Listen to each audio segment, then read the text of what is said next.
عدوان إلا على الظالمين أشهد أن لا إله إلا الله وحده لا شريك له ولي الصالحين وأشهد أن محمدا عبده ورسوله الصادق الأمين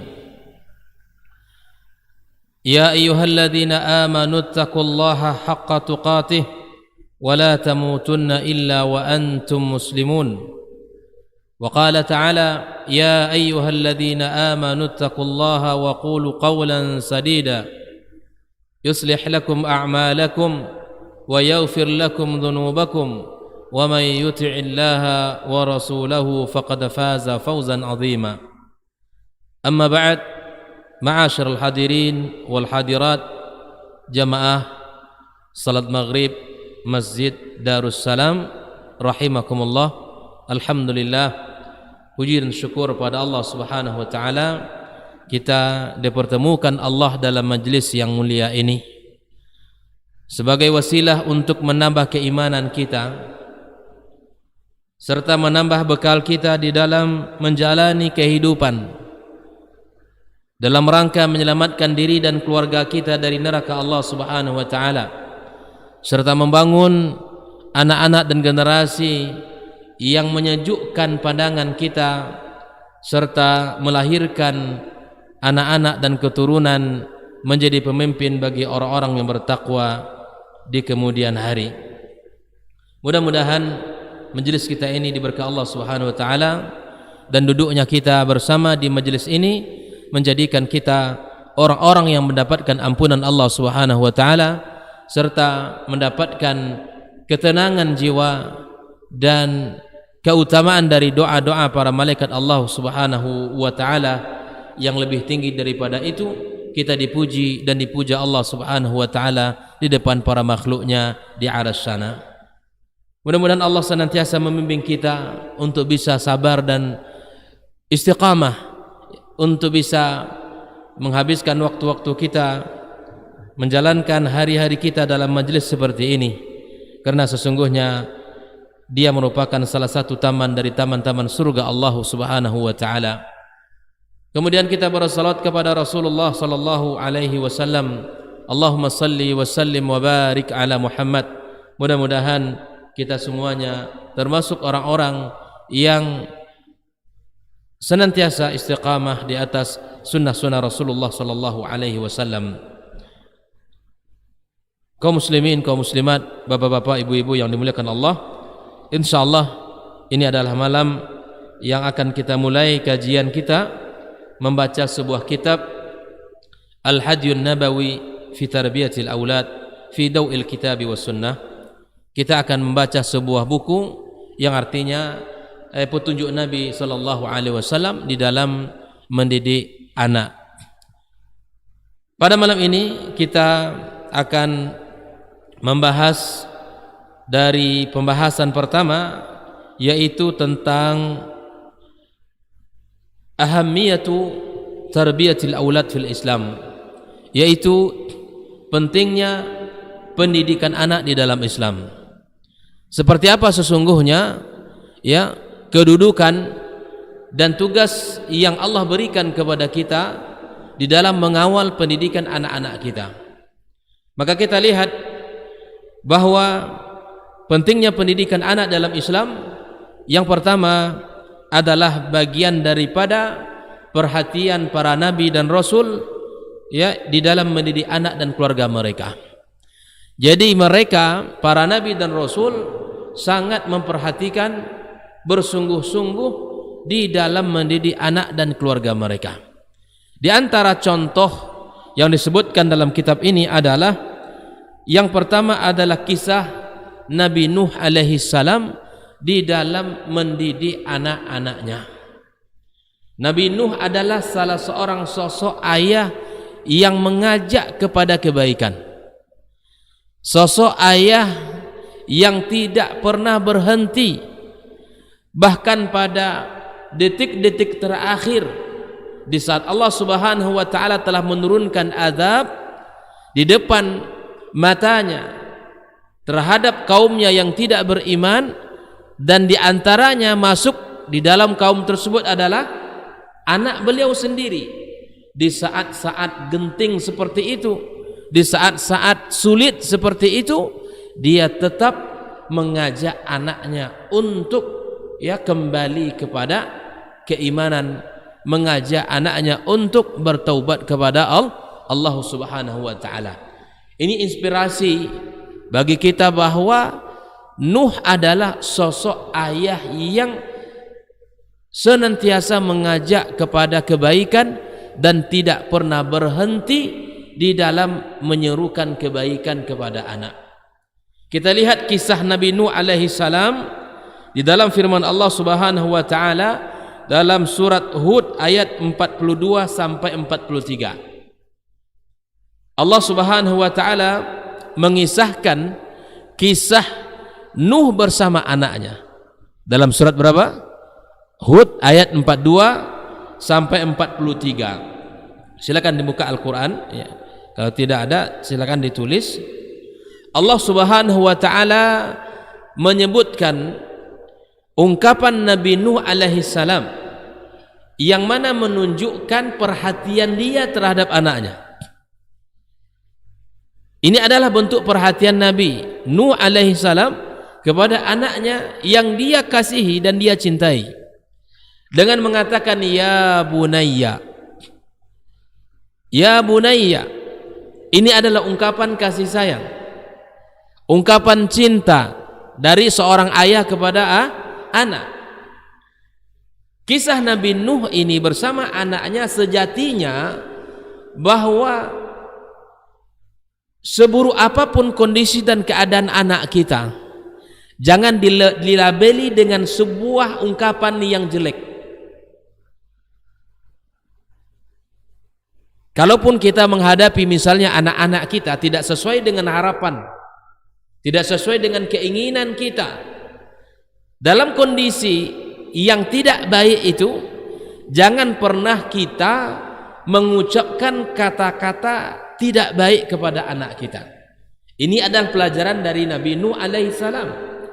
Di saat anaknya yang tidak beriman kepada ayahnya, tidak beriman kepada Allah, ayahnya seorang nabi dan rasul, tapi di saat keingkaran dan ketidakberimanan anaknya itu, dia tetap mengatakan ya bunayya.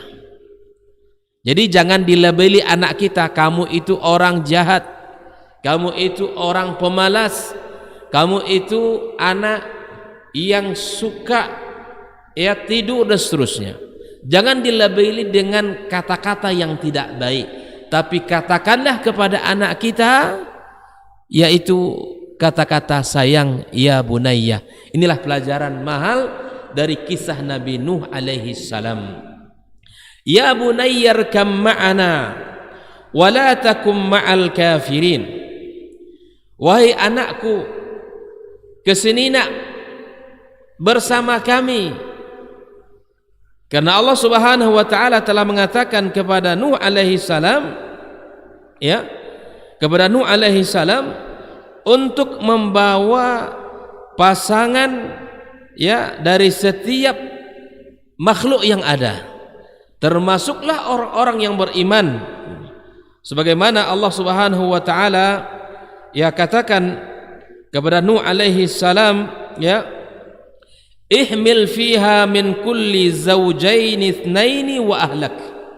Masukkan, naikkan di atas kapalmu wahai Nabi Nuh berpasang-pasangan dari hewan ternak dan semuanya yang ada, kemudian masukkan keluargamu. Mendengarkan perkataan keluargamu, maka kemudian disinilah Nabi Nuh alaihi salam meminta kepada Allah Subhanahu wa taala agar Allah Subhanahu wa taala selamatkan anaknya. Maka Nabi Nuh mengatakan kepada anaknya, ya bunayya arkam ma'ana, wahai anakku, kesini nak, naik kapal bersama kami, wala takum ma'al kafirin. Ini juga pelajaran mahal. Seakan-akan Nabi Nuh mengatakan kepada anaknya, jangan kamu bersama orang kafir. Nuh ingin memberikan pelajaran, kamu itu sesungguhnya kalau tidak bersama orang kafir, kamu itu baik, karena lingkungan kamu yang seperti itu sehingga kamu menjadi orang yang seperti itu. Ini adalah larangan kita untuk melabelkan sesuatu yang menunjukkan ketidakbaikan pada anak kita. Tidak boleh. Nabi Nuh dengan penuh kearifan dia mengatakan ya bunayya, padahal anaknya tidak beriman. Ya, irkam ma'ana, kesini naik kepada bersama kami. Wala takum ma'al kafirin, jangan kamu bersama orang-orang kafir. Nuh tidak mengatakan wala takum minal kafirin. Ini tandanya Nabi Nuh tidak melabeli anaknya kafir. Kamu itu orang kafir ke sini, bukan begitu. Tapi Nuh mengatakan jangan nak bersama orang-orang kafir. Nah, kisah Nabi Nuh alaihissalam ini bersama anaknya sejatinya juga pelajaran mahal bahwa hidayah itu di tangan Allah Subhanahu wa taala. Kita hanya tugas kita adalah menyampaikan risalah Islam, membimbing mereka di dalam agama ini, mengajarkan tauhid, mendidik mereka dengan pendidikan yang benar, diarahkan agar dia cinta kepada Allah, cinta kepada Rasulnya, mengajarkan kitab sucinya, memberikan nama yang baik, serta memberikan nafkah yang halal. Itu tugas kita. Lalu kemudian bagaimana anak itu sendiri? Ya tentu adalah semuanya terpulang kepada hidayah yang berada di tangan Allah Subhanahu wa taala. Oleh itu kaum muslimin rahimakumullah. Lalu kemudian Nabi Nuh melanjutkan dialog bersama anaknya. Setelah Nabi Nuh alaihissalam mengajak anaknya untuk naik bersamanya, tapi memang dasar anak yang tidak berbakti kepada ayah dan tidak taat, dia mengatakan sa'awi ila jabalin ya'simuni minal ma'. Lagi-lagi ini alasan beliau, anaknya, wahai ayahku, ya aku akan naik ke sebuah bukit yang tinggi, ya, yang akan menjagaku dari air, dari banjir yang sangat luar biasa. Ini jawaban mengecewakan bagi ayahnya Nabi Nuh alaihissalam. Sudah jelas azab di depan mata, sudah jelas kematian akan menimpanya, tapi dia tetap mengatakan saya akan berlindung naik ke atas bukit itu yang bisa menyelamatkan saya dari ombak yang besar ini. Lalu Nuh mengatakan qala la asimal yauma. Coba lihat, Nuh belum putus asa memberikan pendidikan perhatian kepada anaknya. Setelah diajak, dijawab oleh anaknya, saya akan naik ke gunung. Tapi Nuh, apakah Nuh sudah mengatakan ya sudah kalau begitu naik sajalah ke gunung? Tidak. Nuh masih memberikan perhatian. Apa kata Nuh? Mengingatkan anaknya, la asimal yauma min amrillah. Hari ini tidak ada yang bisa menyelamatkan satupun dari perkara Allah. Coba lihat, seorang ayah yang sangat teguh, ayah yang tak pernah berputus asa, ayah yang tak pernah berhenti berharap akan hidayah anaknya. Qala la asimal yawma min amrillah illa man rahim, kecuali orang-orang yang dirahmati Allah Subhanahu wa taala. Lalu kemudian apa yang terjadi setelah Nuh mengatakan wa hala bainahumal mawju, kemudian dihalangilah penglihatan antara dia ke anaknya oleh ombak yang sangat besar. Ini dikupas juga oleh sebagian para ulama. Ini menunjukkan kasih sayang Allah kepada Nuh alaihissalam, karena anaknya akan tenggelam depan matanya, tapi dihalangi oleh ombak, sehingga tidak membuat hati Nuh terlalu bersedih. Coba lihat, Allah maha kasih sayang yang luar biasa. Di saat ombak yang menghalangi matanya Nuh, disitulah anaknya tenggelam, hanyut. Bayangkan Pak ya, kalau anak itu di depan mata kita, ya, mendapatkan ujian, tentu ayah sangat bersedih pasti. Bagaimanapun kondisi anak itu, ini pelajaran mahal bagi kita kaum muslimin rahimakumullah. Allah itu akan senantiasa membantu kita kalau kita beriman kepadanya. Allah dengan segala kehebatannya akan menjaga kita dan menolong kita. Di sini Nuh ya dihalangi pandangan langsung kepada anaknya oleh ombak besar sehingga dia tidak melihat langsung bagaimana anaknya diseret oleh ombak yang sangat dahsyat tersebut. Fakana minal mughraqin, maka anaknya termasuk orang-orang yang tenggelam oleh ombak yang dahsyat. Syekh Abdul Rahman As-Sa'di menjelaskan ayat yang mulia ini, ya tatkala Nuh alaihi salam naik ke kapal yang telah disediakan oleh dia, yang telah disiapkan olehnya atas perintah Allah, maka kemudian dia melihat anaknya di sebuah tempat yang asing. Maka kemudian Nuh mengajak anaknya untuk masuk ke kapal tersebut dengan mengatakan, ya bunayya rkam ma'ana wa la takum ma'al kafirin. Tapi lagi-lagi anaknya seperti kita sampaikan tadi, dia mendustai, mengingkari, mengecewakan ayahnya kembali dengan mengatakan, sa'awi ila jabalin ya'simuni minal ma'. Coba ya Bapak-bapak, ibu-ibu yang saya muliakan, ya mudah-mudahan kita ini diberikan taufik oleh Allah Subhanahu wa taala dalam mendidik anak-anak kita. Ya seburuk apapun kondisinya hari ini, insya Allah masih baik daripada anak Nabi Nuh alaihi salam. Anak Nabi Nuh tidak beriman, anak kita insya Allah beriman, tapi kemudian terjadi ya penurunan nilai, maka kita bersabar di dalam mendidik anak-anak kita. Ya jangan langsung kata-kata kita ya mengeluarkan kata-kata kotor, mengeluarkan kata-kata yang kasar kepada anak kita, tidak boleh. Karena Nuh saja di saat-saat seperti itu tetap mengatakan ya bunayya. Ini pelajaran mahal untuk kita bersama. Kaum muslimin, kaum muslimat rahimakumullah. Ini kisah Nuh bersama anaknya di dalam surat Hud ayat 42 sampai 43. Lalu kemudian muallif kitab menukil ayat yang kedua masih dalam kisah Nabi Nuh alaihi salam bersama anaknya. Ini dalam kisah yang sangat panjang Allah ceritakan ya. Maka ayat yang berikutnya adalah ayat masih dalam surat Hud ayat 45 sampai 47 ya. Allah Subhanahu wa taala mengatakan, wa nada Nuhu rabbah.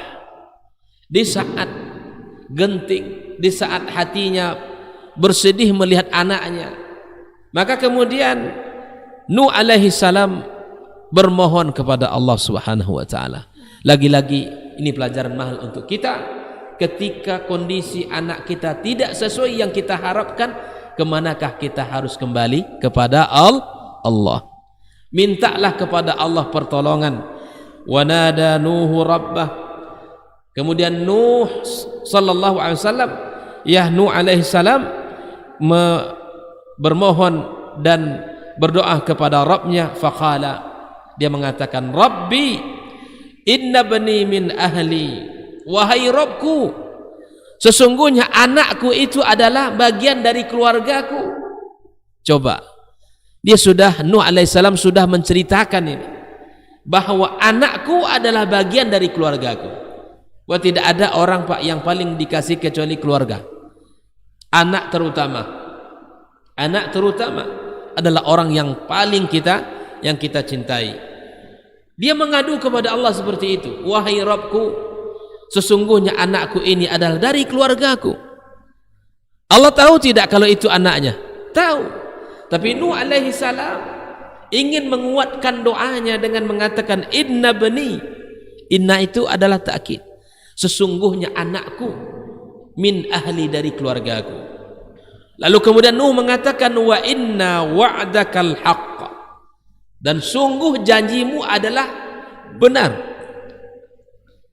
Ibaratnya Nabi Nuh ini ingin menguatkan dirinya bahwa engkau maha mendengar, engkau maha menepati janji ya Allah.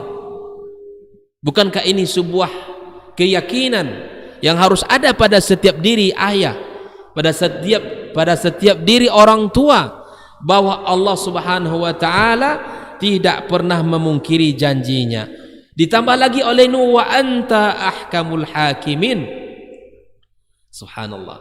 Banyak sekali yang dikuatkan oleh Nabi Nuh, ya Allah, anakku adalah bagian dari keluargaku dan engkau tidak pernah memungkiri janji.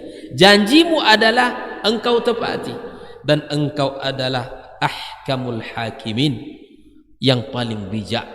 Subhanallah. Qala ya Nuh, tapi kemudian Allah Subhanahu wa taala menjawab perkataan atau doa Nabi Nuh ini dengan mengatakan qala. Allah mengatakan, ya Nuh, wahai Nuh, innahu laisa min ahlika, anakmu itu bukanlah bagian dari keluargamu, wahai Nabi Nuh. Masya Allah.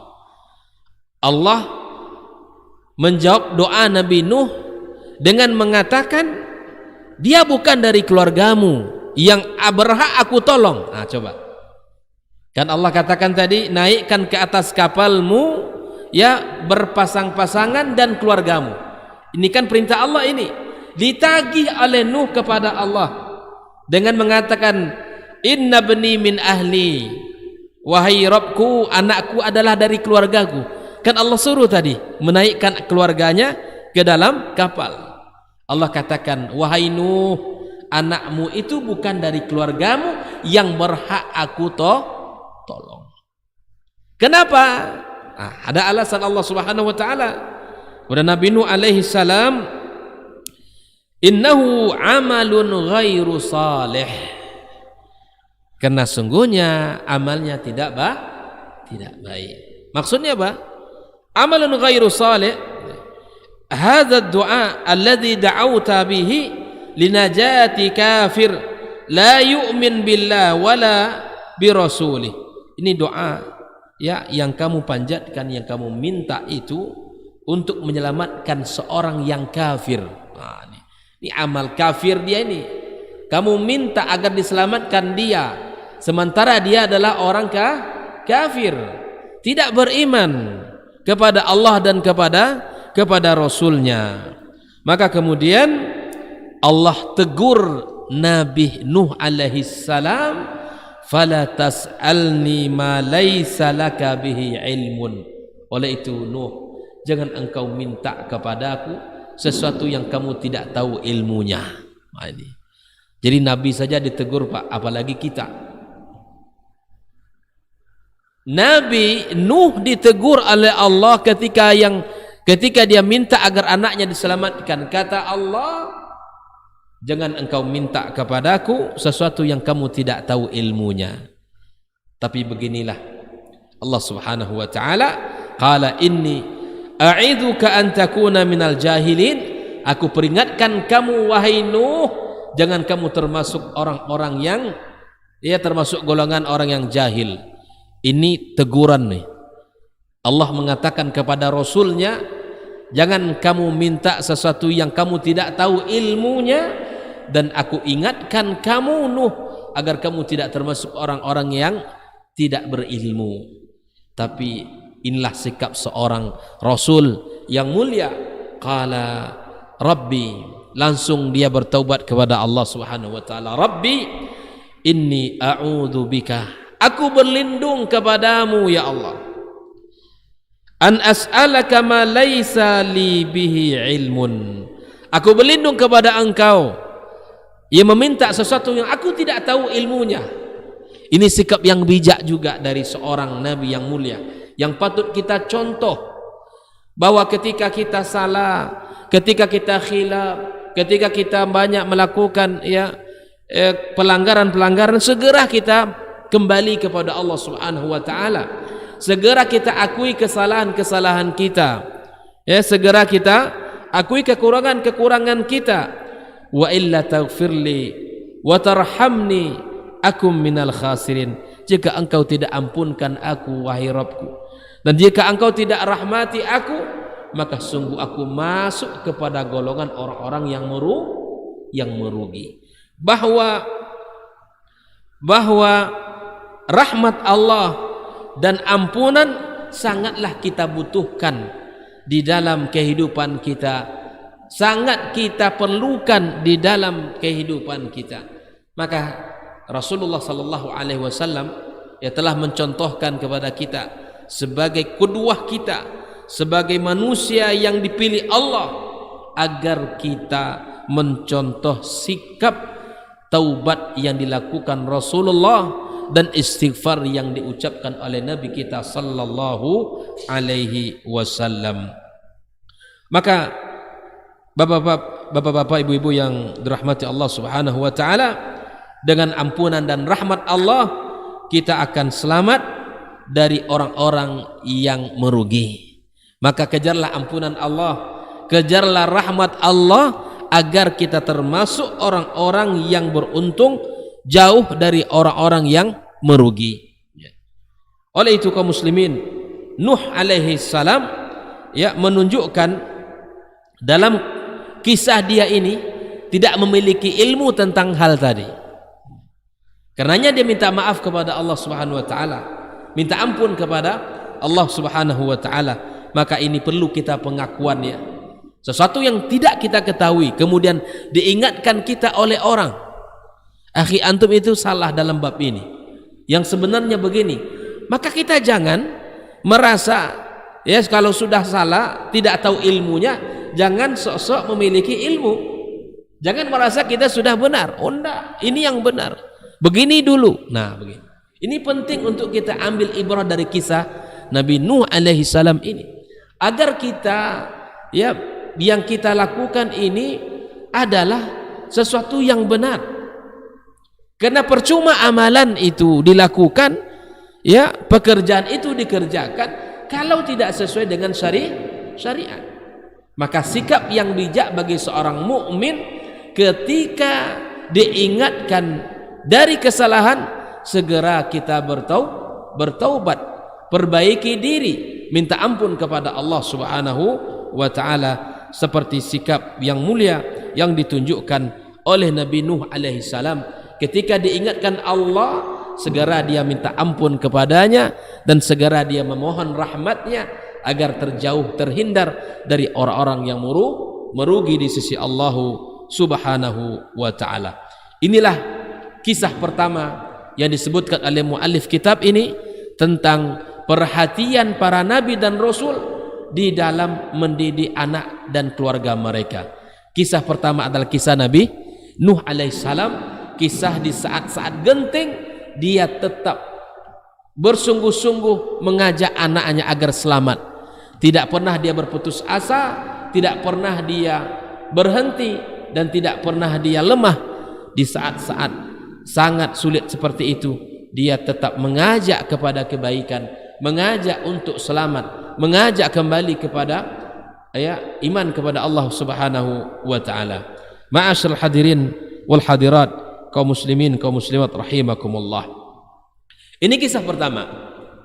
Kisah kedua yang dinukil oleh muallif kitab ya terhadap perhatian para nabi dan rasul di dalam mendidik anak dan keluarga mereka adalah kisah Nabi Ibrahim alaihissalam. Nabi Ibrahim adalah seorang ayah yang visioner. Nabi Ibrahim adalah ayah yang memiliki semangat yang tinggi di dalam mendidik anak. Walaupun secara fisik Ibrahim berjauhan dengan anaknya Ismail, tetapi secara jiwa dia sangat dekat dengan anaknya. Maka figur Ibrahim adalah seorang ayah yang visioner, ayah yang komunikatif, ayah yang sangat menjaga kedekatan dengan anak, walaupun secara jarak dia tidak berdekatan, tetapi fisik, tetapi jiwa dan hatinya sangat dekat dengan anaknya. Bagaimana kisahnya? Kita lihat. Allah Subhanahu wa taala ya menyebutkan di dalam surat Al-Baqarah ayat yang ke-124. Allah Subhanahu wa taala mengatakan kepada Ibrahim alaihissalam, ya wa idzibtala Ibrahim rabbuhu bikalimatin fa'atammahunna. Ibrahim ini termasuk nabi yang diuji. Ujiannya sangat berat. Ujian Ibrahim ini luar biasa. Mulai dari ayahnya menjadi ujian berat di dalam dakwah dia, sampai nanti kaumnya ujiannya sangat berat. Bahkan Nabi Ibrahim alaihissalam sampai diberikan hukuman ataupun tantangan di mana dia dibakar di dalam api. Ini bukan ujian yang ringan bagi seorang nabi. Tapi kemudian semua ujian yang dihadapi oleh Nabi Ibrahim lulus dengan nilai excellent, lulus dengan nilai mumtaz ma'as syaraf. Bukan hanya mumtaz ya, tetapi ma'as syaraf. Fa'atammahunna. Apa makna fa'atammahunna ini?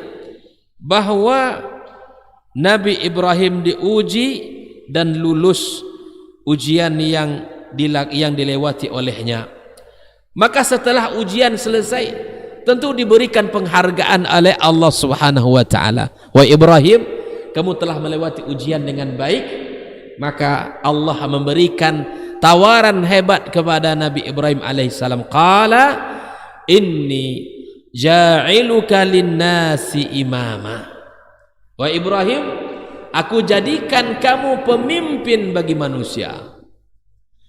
Jadi kalau ingin jadi pemimpin mestilah melewati ujian. Karena karakter itu harus terbangun. Pemimpin itu harus kuat. Tidak mungkin menjadi pemimpin kalau jiwanya lemah, fisiknya lemah, semangatnya lemah. Maka pemimpin harus memiliki kekuatan jiwa serta memiliki semangat yang tinggi, dan tentunya melewati ujian-ujian yang sangat berat.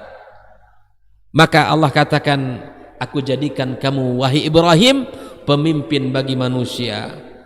Tetapi beginilah seorang ayah yang visioner tadi, ayah yang memiliki semangat, yang kalau Allah janjikan untuknya sebuah kebaikan, dia tidak berhenti pada dirinya, dia meminta kepada Allah. Qala wa min dzurriyyati. Wahai Allah, kalau begitu keluargaku juga Engkau jadikan para pemimpin-pemimpin. Inilah hebatnya Ibrahim ya. Ayah yang tak pernah melupakan anak. Ayah yang tak pernah lupa kepada anak dalam segala apapun, terutama dalam kebaikan. Ya, kalau kita menginginkan kebaikan untuk kita, maka mintakan juga dalam doa kita untuk anak kita. Biasanya apa doa antum? Biasanya apa doa kita? Ya, dalam doa-doa kita kepada Allah apa biasanya? Ya? Apa biasa doa kita kepada Allah? Minta kepada Allah itu apa? Minta diampunkan ya. Diampunkan oleh Allah Subhanahu wa taala, diberikan hidayah. Kalau kita minta kepada Allah ampunan, minta petunjuk dan hidayah, maka mintakan juga untuk anak-anak kita. Paham ya? Ya Allah, Allahumma firli dhunubi. Ya, mintakan ampunan untuk diri kita serta mintakan juga ampunan untuk anak kita. Allahumma aslih li fi sya'ni kullah. Ya Allah, perbaikilah segala urusanku. Jangan hanya minta untuk diri kita saja, tapi minta juga perbaikan urusan itu pada anak-anak kita. Allahumma aslih li fi auladi. Ya Allah, perbaikilah anak-anakku. Oleh itu Ibrahim adalah tauladan bagi kita yang pada kisah di mana dia tidak pernah melupakan kebaikan untuk anaknya. Ketika Allah menjanjikan, wahai Ibrahim, aku jadikan kamu pemimpin bagi manusia. Ibrahim cerdas, ayah yang visioner. Dia mengatakan, qala wa min dzurriyyati. Kalau demikian, masukkan juga, jadikan juga anak-anak dan keturunanku pemimpin. Maka Allah katakan, qala la yanalu ahadidz zalimin. Allah katakan, bahwa ya imamah, kepemimpinan yang dijanjikan Allah kepadanya tidak akan diberikan kepada orang-orang yang zalim. Allah berikan syaratnya, ya, bahwa kepemimpinan yang diberikan oleh Allah kepadanya dan kepada anaknya tidaklah ya diberikan kecuali tidaklah diberikan kepada ya orang-orang yang zalim. Mari kita lihat beberapa penafsiran para ulama tentang ayat yang mulia ini, di mana Syekh Abdul Rahman As-Sa'di menjelaskan dalam ayat yang mulia ini Allah Subhanahu wa taala yang menjelaskan kisah tentang kekasihnya yaitu Ibrahim alaihissalam, yang mana ujiannya sangat berat sekali, di mana ya dia selamat dari ujian yang telah Allah berikan kepadanya. Maka kemudian ketika ujian itu selesai dan lulus, ya Allah Subhanahu wa taala ya memberikan kepadanya sebuah penghargaan dengan menjadikan dia sebagai seorang pemimpin. Inni ja'iluka linnasi imama ayaqtaduna bika fil huda. Mereka ya akan mencontoh dan mengikuti kamu, ya, wa yamshuna khalfaka ila sa'adatihim al-abadiyah. Mereka akan berjalan di belakangmu dengan menuju kepada tempat yang abadi. Wa yahsulu laka ats-tsanaa ad-daim, sehingga kamu akan mendapatkan pujian yang tak pernah berhenti. Wal ajrul jazil, dan pahala yang sangat banyak. Wa ta'zim min kulli ahad, serta ya pentakziman dari setiap orang. Hari ini Masya Allah di dalam solat kita senantiasa kita berucap solawat kepada siapa? Kepada Ibrahim alaihissalam, dan tidak hanya kepada dia tetapi kepada keluarganya juga. Ya Allahumma salli ala Muhammad wa ala ali Muhammad kama sallaita ala Ibrahim wa ala ali Ibrahim. Subhanallah. Maka inilah janji Allah kepadanya, dia tidak akan pernah ya putus pujian itu kepada Ibrahim sampai hari kiamat kelak. Selama salat ditegakkan, ya selama ibadah salat ditegakkan, maka selama itulah kita memuji Ibrahim dan berselawat kepadanya atas apa yang telah Allah janjikan kepada Ibrahim alaihissalam. Nah, ini pelajaran ya dari kisah Nabi Ibrahim ini agar kita ingat dan tidak pernah lupa kepada anak-anak kita. Jadi kalau minta itu minta juga untuk anak. Kalau minta kebaikan jangan lupakan anak kita. Kalau kita mampu melakukan satu kebaikan, maka minta juga kepada Allah anak kita mampu melakukan itu. Contoh seperti ini, ya Allah, hari ini aku semangat menuntut ilmu, duduk dalam majelis ilmu, bersabar dalam menuntut ilmu. Maka jadikan pula anak dan keturunanku nanti bersabar dalam menuntut ilmu. Paham ya? Jadi apapun yang kita lakukan di dalam kebaikan, jangan pernah kita meminta kepada Allah, jangan pernah kita lupa minta kepada Allah agar kebaikan yang kita lakukan itu juga diberikan kepada. Kata Ibrahim dijanjikan Allah, inni ja'iluka linnasi imama, aku jadikan kamu pemimpin. Cerdasnya Ibrahim, qala wa min dzurriyyati, ya Allah kalau demikian jadikan juga untuk anak-anakku. Pelajaran mahal bagi kita sekali lagi, bahwa kalau minta kepada Allah kebaikan untuk diri kita, minta pula kebaikan untuk anak-anak kita. Jangan lupakan anak-anak kita dalam munajat kita. Jangan lupakan mereka dalam permohonan kita. Jangan lupakan di dalam tadarru' kita. Mintalah kepada Allah, karena sesungguhnya doa orang tua kepada anak itu mustajab. Tidak ada hijab dan langsung dikabulkan Allah Subhanahu wa taala.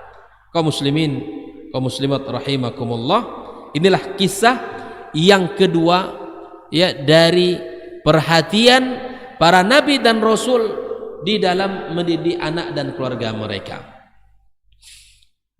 Masih dalam kisah Nabi Ibrahim, ayat yang berikutnya yang dijelaskan oleh muallif kitab adalah surat Al-Baqarah ayat 127 dan 128.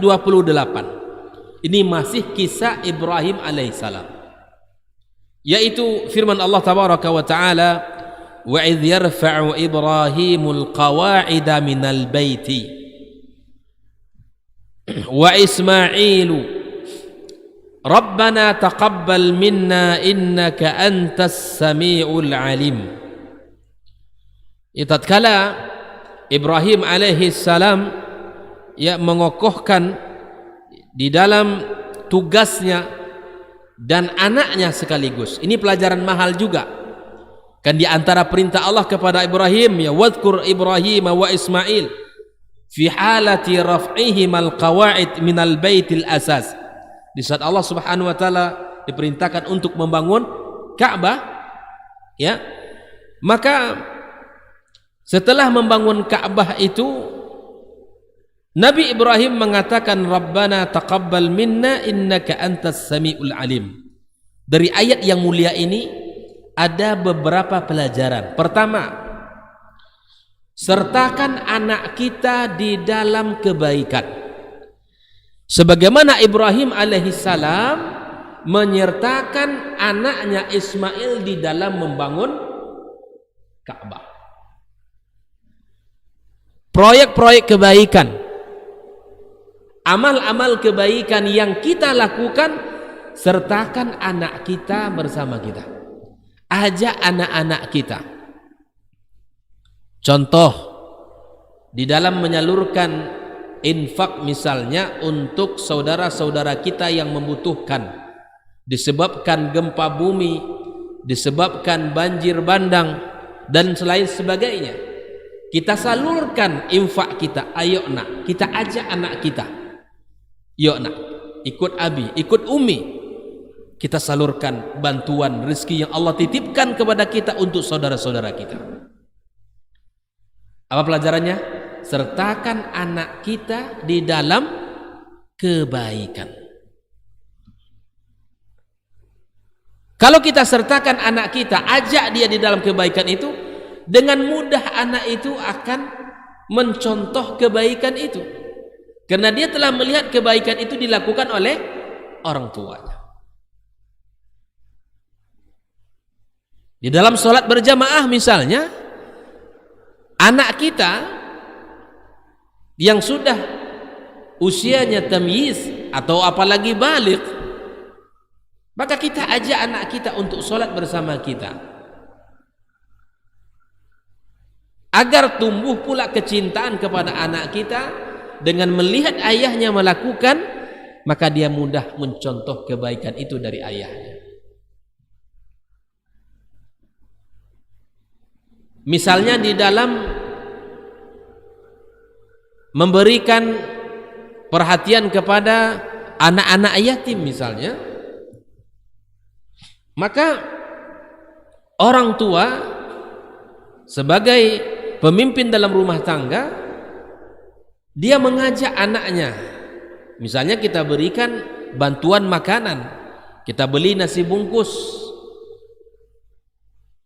kemudian kita antarkan ke tempat-tempat yang membutuhkan. Contoh tadi anak yatim, lembaga yayasan yang mendidik dan memperhatikan anak yatim kita datangi, kita sertakan anak kita, kita ajak anak kita di dalam kebaikan itu, agar tumbuh di dalam jiwa anak kita kecintaan terhadap kebaikan itu.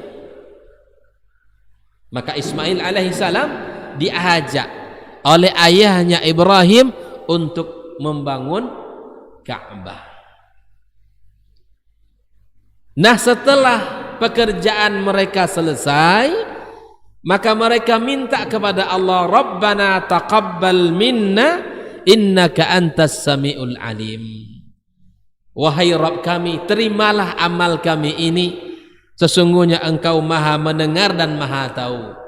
Nah, setelah kita ajak anak kita menyalurkan bantuan kepada saudara-saudara yang membutuhkan karena musibah, atau mungkin anak-anak yatim yang sedang membutuhkan bantuan, atau siapapun yang sedang membutuhkan pertolongan, Setelah kita bantu dan kita ajak anak kita membantu, jangan lupa untuk memohon kepada Allah. Ajarkan kepada anak kita keikhlasan. Ajarkan kepada anak kita yang kita cari hanya ridha Allah. Inilah pendidikan iman itu, Pak. Inilah pendidikan iman itu, yang mana kita kaitkan segala sesuatu kepada Allah Subhanahu wa taala. Oleh itu kaum muslimin rahimakumullah, Nabi Ibrahim alaihi salam dia menyertakan anaknya di dalam kebaikan dan amal saleh, dan kemudian mereka memohon kepada Allah agar Allah terima ibadah yang telah mereka lakukan. Itu pekerjaan yang telah mereka kerjakan agar Allah terima.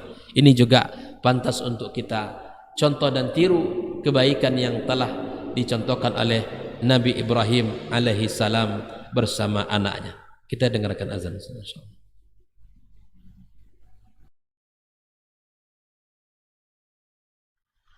Orang yang keluar dari rumahnya menuju rumah Allah untuk menuntut ilmu syar'i, maka sungguh dia sedang berjalan di jalan ilmu, dan itu akan memudahkannya untuk menuju surga Allah Subhanahu wa taala.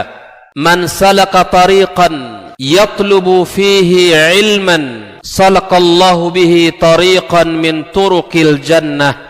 Barang siapa yang menempuh sebuah jalan yang ditempuhnya adalah jalan menuntut ilmu, maka Allah akan mudahkan jalannya untuk menuju surga Allah Subhanahu wa taala.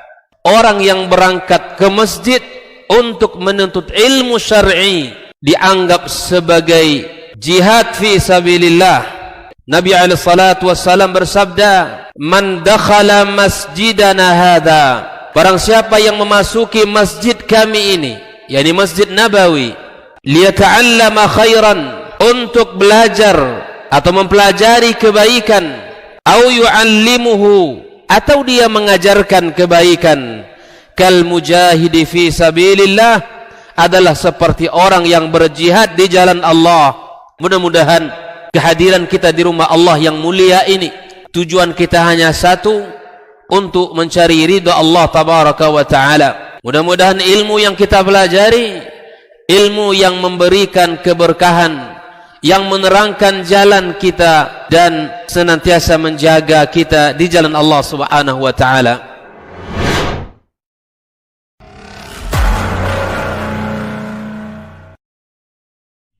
Ketahuilah bahwa ketika kita mengikuti sebuah majelis ilmu, itu sesungguhnya Allah sedang memberikan kepada kita sekian banyak fadilah dan keutamaannya.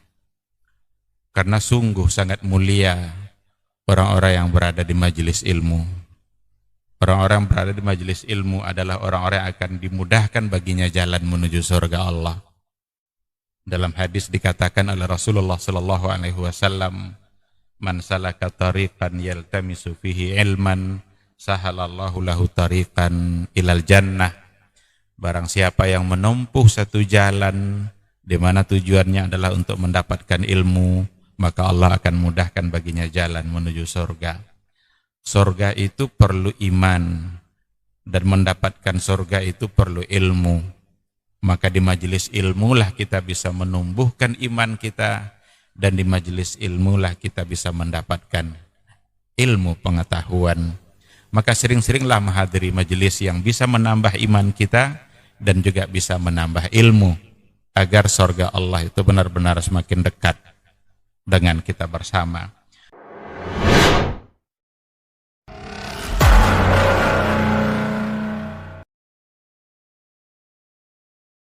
Majtama'a qaumun fi baitin min buyutillah yatluna kitaballah wa yatadarasunahu fima bainahum illa nazalat alaihimus sakinah wa ghasyiyatuhumur rahmah wa haffat bihimul malaikah wa dzakarahumullahu fiman indah. Tidaklah suatu kaum duduk di salah satu rumah Allah, membaca ayat-ayat Allah dan sama-sama mempelajarinya, kecuali turun kepada mereka as-sakinah.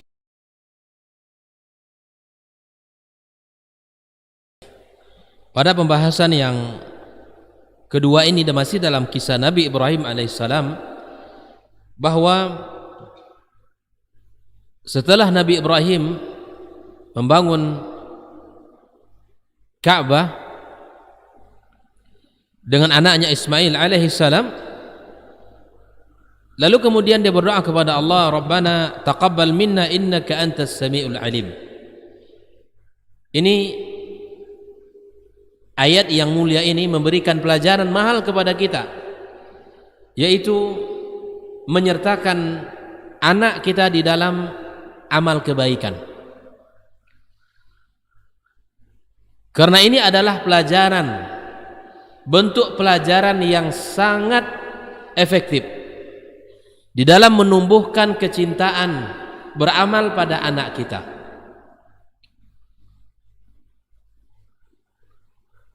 Pembelajaran yang dicontohkan, qudwah yang diperlihatkan oleh ayahnya, itu akan sangat mudah diikuti oleh anak. Tanpa kita suruh pun anak akan mengikut. Tanpa kita perintahkan anak akan lakukan, karena dia telah melihat dengan mata kepalanya ayahnya melakukan hal tersebut. Fenomena kita hari ini kan begitu.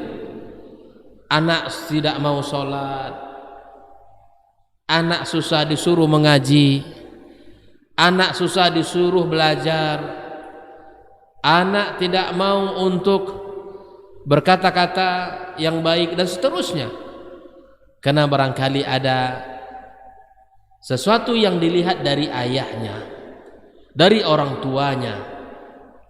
Karena anak itu sangat pandai meniru, baik itu kebaikan maupun keburukan dari apa yang telah dicontohkan oleh ayahnya. Anak itu sangat pandai mengikuti apa yang telah diperlihatkan oleh ayahnya. Maka inilah pelajaran yang pertama, yaitu mengikuti, yaitu menyertakan anak kita di dalam amal-amal saleh dan kebaikan. Yang kedua, senantiasa membimbing anak kita untuk berdoa kepada Allah agar Allah terima segala amal yang telah kita kerjakan. Tanamkan kepada anak kita agar dia bersandar kepada Allah Subhanahu wa taala, agar membesarkan Allah dalam harapan dan hatinya, agar mentakzim Allah Subhanahu wa taala. Inilah yang diajarkan oleh Nabiullah Ibrahim alaihissalam, ya, seorang ayah yang visioner, ayah yang sangat memberikan kontribusi yang sangat luar biasa terhadap penanaman keimanan pada anaknya. Setelah itu Nabiullah Ibrahim alaihissalam dan anaknya Ismail alaihissalam melanjutkan doa dengan mengatakan, Rabbana waj'alna muslimaini laka wa min dzurriyyatina. Ya Allah, Rabb kami, jadikan kami muslim yang berserah diri kepadamu, dan begitu juga anak dan keturunan kami. Jadi Nabi Ibrahim sosok ayah yang tidak pernah melupakan anak di dalam doanya.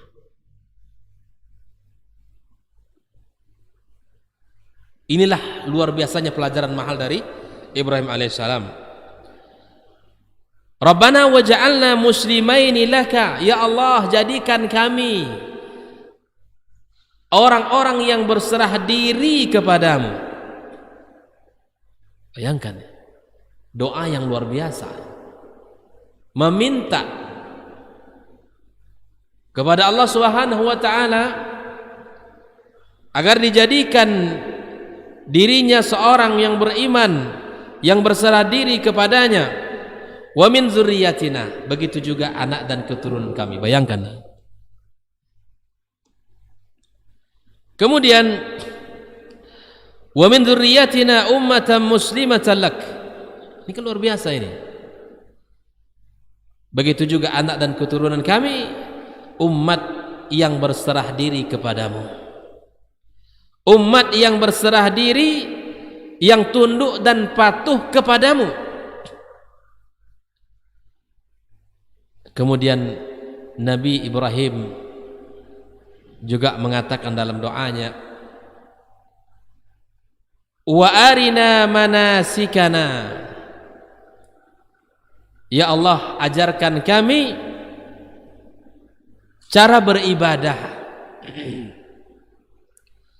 Ini juga pelajaran mahal. Tentu dalam bab ini adalah a'mal al-hajj. Ya, Ibrahim mengajarkan kepada kita agar kita meminta kepada Allah bimbingan dalam bab ibadah. Bahwa ibadah itu adalah sesuatu yang sifatnya tauqifi. Ibrahim mengajarkan itu kepada kita agar kita ini dalam beribadah mengikuti syariat, mengikuti panduan, mengikuti dalil, tidak beribadah sesuai dengan keinginan hawa nafsu, tidak sesuai dengan amalan kebanyakan orang, karena amalan kebanyakan orang tidaklah dalil. Itu adalah amalan yang patut untuk dilakukan. Oleh itu kaum muslimin rahimakumullah, doanya sangat luar biasa. Wa arina manasikana, ya Allah, tunjukkanlah kepada kami manasik kami. Ya. Dalam bab ini para ulama tafsir mengatakan bisa jadi dalam bab ini adalah doa yang maksudnya amalan haji, tapi bisa jadi lebih umum daripada itu semua, yaitu ibadah secara umum dalam agama kita, yang kemudian Nabi Ibrahim alaihissalam mengantarkan doa watub alaina, ya Allah, terimalah taubat kami, innaka antat tawwabur rahim, ya sesungguhnya engkau adalah ya penerima taubat dan maha ya penyayang. Subhanallah. Mari kita hafal para ikhwah ya doa Nabi Ibrahim ini agar bisa kita lantunkan pula, karena ini doa yang dilantunkan oleh seorang nabi yang mulia, kekasih Allah Subhanahu wa taala, yang dijanjikan kepadanya kepemimpinan dan untuk anak keturunannya. Maka subhanallah, Nabiullah Ibrahim alaihissalam ya senantiasa ya ayah yang memberikan contoh teladan kepada anaknya. Saya simpulkan tentang karakter Nabi Ibrahim alaihissalam sebagai seorang ayah adalah ayah yang memiliki visi yang hebat. Yang kedua, Nabiullah Ibrahim alaihissalam adalah ayah yang senantiasa menyertakan anaknya dalam munajatnya, tidak pernah melupakan anak-anaknya di dalam doanya. Yang ketiga, Ibrahim alaihissalam mengajak anaknya di dalam amal-amal mulia. Kemudian Nabi Ibrahim alaihissalam adalah ayah yang dekat kepada anaknya, walaupun fisik berjauhan dengan segala keterbatasan, jarak yang sangat jauh, tapi dia bisa membangun hubungan dekat dengan Ismail alaihissalam. Apa buktinya? Ketika Ibrahim alaihissalam datang ke kota Mekah, ya tiba-tiba Ismail tidak ada di rumah, yang ada itu adalah istrinya Ismail alaihissalam. Ditemuilah seorang wanita yang kemudian memiliki curhat yang sangat panjang, tidak bersabar dengan perjuangan yang dilewati bersama suaminya, berkeluh kesah kepada Ibrahim alaihissalam, tidak pernah memuji kebaikan suaminya, tidak pernah ya merasakan kenyamanan bersama suami. Diceritakanlah itu semua kepada Nabiullah ya Ibrahim alaihissalam. Lalu kemudian ya Ibrahim pergi, tidak melakukan atau tidak mengatakan apa-apa kecuali hanya membalik apa? Palang pintu. Tahu palang pintu? Di baliknya ditukarnya posisi itu. Silakan antum baca kisah ini dalam kitab Ar-Rahiqul Makhtum, kisah Rasulullah SAW dalam sejarah Rasulullah SAW. Ibrahim membalik palang pintu. Setelah itu Nabi Ibrahim pergi lagi. Ibrahim tinggal di mana? Di Palestina. Ismail dan ibunya Hajar tinggal di mana? Di Mekah. Ibrahim balik. Karena dulu kan nggak ada handphone, nggak bisa ditelepon. Di mana posisi Ismail? Setelah Ibrahim pergi, Ismail pulang. Lalu istrinya menceritakan, wahai, tadi ada laki-laki yang datang, cirinya seperti ini. Kemudian aku bercerita panjang kepadanya. Lalu Ismail kaget, kalau itu pasti ayahnya, karena ciri-cirinya disebutkan. Maka Ismail langsung berkata, apa pesan ayah? Apa pesannya kepada saya? Dia tidak, istrinya mengatakan, dia tidak berkata satu kata kepada saya, tapi dia hanya membalik palang pintu. Ismail subhanallah langsung faham dari sikap ayahnya ini sebuah isyarat kalau dia harus mengganti istrinya. Nah, ini. Jadi orang cerdas itu tidak perlu ngomong, cukup dengan isyarat, sudah paham. Kalau sudah batuk-batuk itu mau minum namanya. Baik, kaum muslimin kaum muslimat rahimakumullah, cukup isyarat saja. Maka Ismail alaihissalam ceraikan istrinya. Karena ibaratnya ini tidak pantas nih bagi kamu nak. Istri kamu ini tidak cocok dengan kamu, tidak bersabar dengan perjuangan kamu. Kan Ismail, ya subhanallah, anak yang dahsyat keimanannya, akhlaknya, ketaatannya, kesetiaannya. Bahkan Nabiullah Ibrahim alaihissalam telah mewakafkan anak-anaknya di jalan Allah Subhanahu wa taala. Diwakafkan anaknya untuk kebaikan agama Allah yang mulia ini. Maka inilah sosok Ibrahim alaihissalam, ya, sosok ayah yang visioner, yang memberikan kontribusi ya sangat besar dalam perbaikan anaknya, sosok ayah yang dekat dengan emosi anaknya, dengan jiwa anaknya walaupun secara fisik dia berjauhan, sosok ayah yang senantiasa menyertakan anak dalam kebaikan, sosok ayah yang tidak pernah melupakan ya anaknya di dalam doanya, dan sosok ayah yang menginginkan kebaikan-kebaikan itu untuk anaknya. Sosok ayah yang mengajarkan agar senantiasa meminta kepada Allah Subhanahu wa taala. Maka sungguh kalau kita kaji tentang sosok Ibrahim ini tidak akan pernah ya habis dan tidak akan pernah selesai, karena banyak ibrah dan pelajaran yang ada pada kisah Nabiullah Ibrahim alaihi salam ini. Ma'asyiral hadirin wal hadirat rahimakumullah. Inilah pembahasan kita yang pertama, yaitu tentang pentingnya pendidikan anak di dalam Islam, diawali dengan perhatian para nabi dan rasul di dalam mendidik anak dan keluarga mereka.